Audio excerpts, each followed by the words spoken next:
Imagine if you had supervision and could actually see an invisible enemy that has been called a novel coronavirus. As soon as you saw it, you could evade it and escape infection.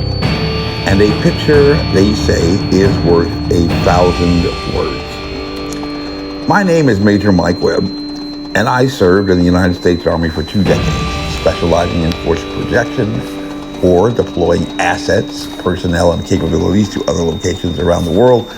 and also specializing in force protection, which translates into ensuring that our soldiers survive to complete the mission and return home safely to their family and friends. But since college, serving on the honor committee at Washington University in the Shenandoah, I have gained years of experience in the conduct of investigations, a methodical process relying upon a scientific method, very similar to the scientific method to which we are exposed as early as grammar school. The scientific method begins with observation of a phenomenon, because visual clues assist the observer in processing, formulating a basic understanding of an event. We may assist our inquiry by examining the incident scene, very much like a criminal investigator, to recover forensic evidence that may assist us later in developing a preliminary hypothesis to explain what had occurred. However, the scientific method does not stop there, but rather proceeds to develop a solid conclusion, validated intelligence, as we say in the Army, by employing tested statistical methods to develop a reasonable theory as to what actually occurred. If an airplane crashes, like the Ukrainian jetliner at the beginning of 2020, there are multiple preliminary hypotheses that an untrained observer can develop. Similarly, if several people attend an event where a meal is served, such as a banquet or other social gathering, there is a natural inclination because of what a person observes to conclude that if everyone develops abdominal symptoms, that the outbreak of illness may have been caused by something that they had ingested or ate. And in a pandemic crisis involving a respiratory tract infection, the natural inclination is to rush to the conclusion that there had to have been a person-to-person transmission, probably caused by infected persons coughing, sneezing, or talking within 6 feet of other persons. But established scientific methods in infectious disease control have for over a century enabled epidemiologists to validate that conclusion and also to consider other alternate means by which the infections may have actually occurred that escape our experience, which may or may not be considered by a person with no experience at all. It is of great significance that when a pneumonia of unknown etiology emerged in Wuhan in December 2019, preliminary analysis of the event could not find any evidence at all to support a conclusion that the disease that would later become identified as COVID-19 had arisen because of person-to-person transmission. These were investigations conducted by veteran epidemiologists to do this type of work for a living. There were only a total of 27 people who had become ill, and all had been recent visitors to the wholesale seafood market in Wuhan, a venue described by the Wall Street Journal at the end of January as a scruffy complex of 1,000 stalls spread over an area the size of 9 football fields, the largest of its kind in central China, mostly supplying seafood to Wuhan's residents and restaurants. And as late as January 14th, around the same time that the first laboratory-confirmed case of COVID-19 arrived in Seattle Airport, the only evidence that even appeared to suggest a possible person-to-person transmission theory, with only a little over 40 total laboratory-confirmed cases reported in China, that COVID-19 was being transmitted amongst primarily family members and may possibly have been, on the available evidence, a hereditary or genetic disease. This was the conclusion of veteran epidemiologists at the World Health Organization and in China, even if wide speculation not based upon the scientific evidence was reported widely in the press. And this is all something that certainly a leading infectious disease control expert should know.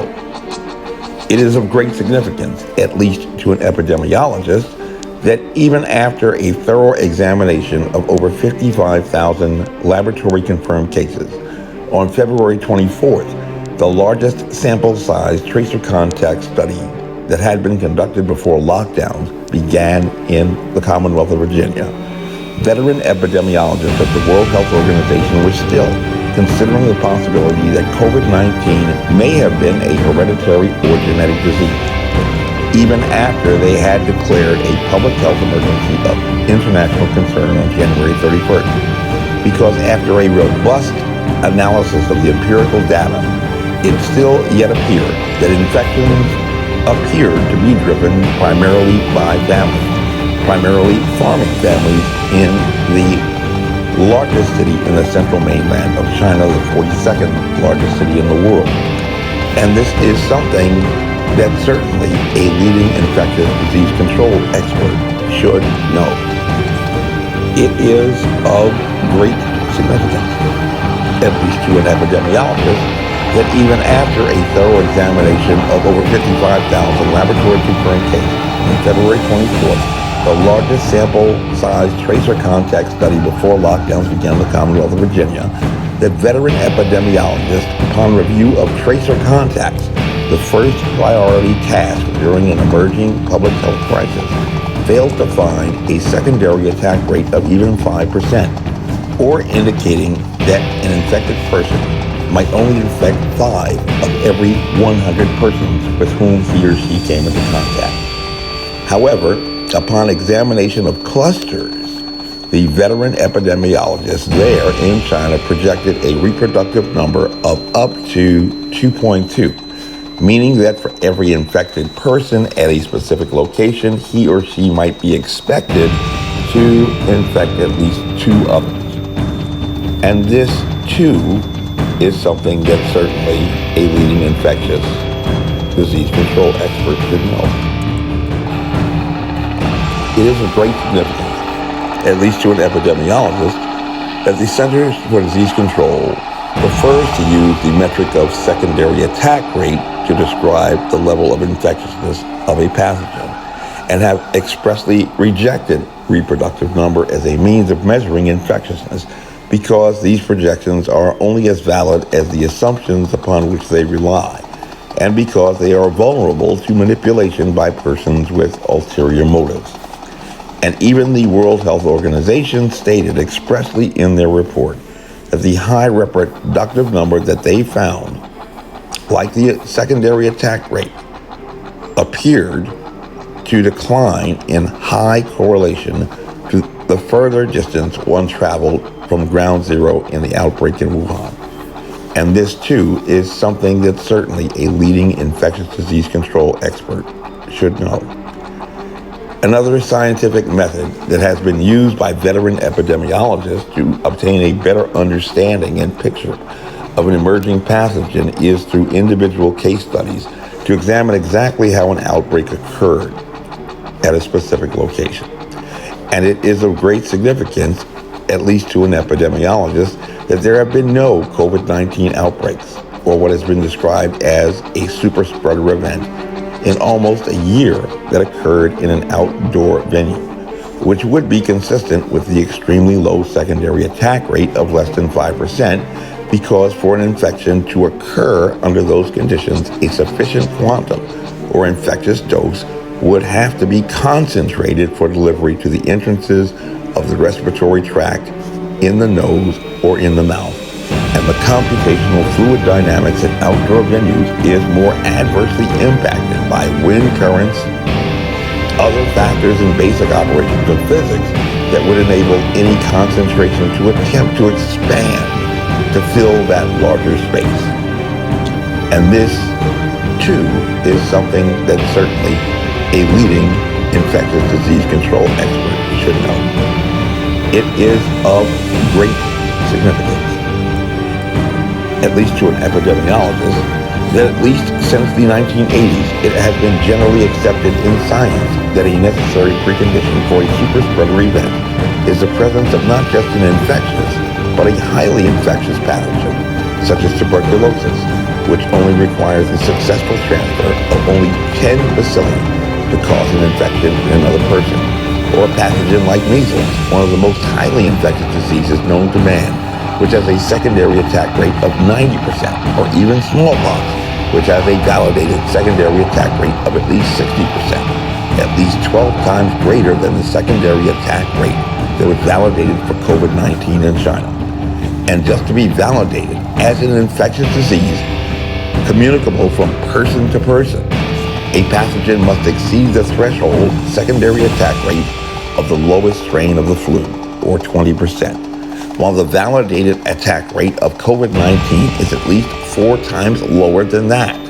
And this, too, is something that certainly a leading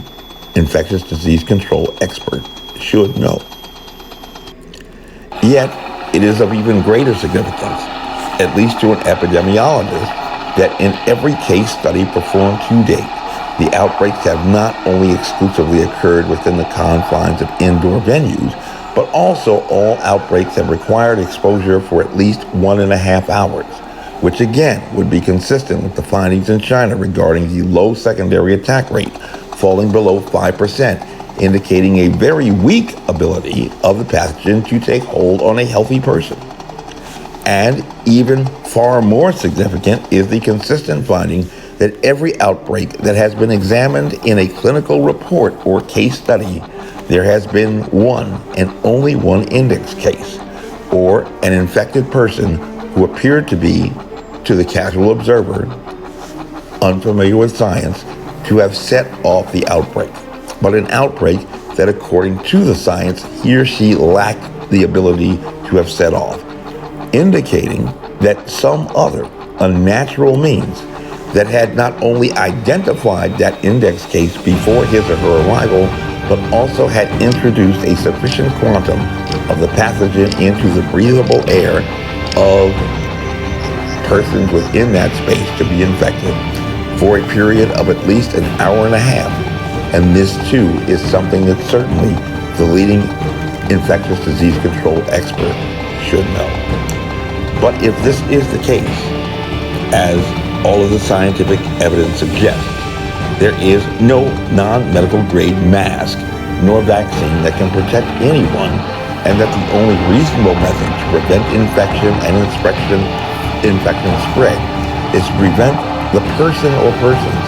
who have targeted the particular venue for what essentially amounts to an act of terror, according to the science. All facts that the leading infectious disease control expert should know better than anyone. My name is Major Mike Webb, and by God, I am running for governor of Virginia. I ask every Christian, every conservative, every Republican, every Virginian, and every American true to, like the motto of the infantry, follow me, and we shall overcome. Honest. And y'all come back now. Here. This advertisement was authorized by Mike Webb.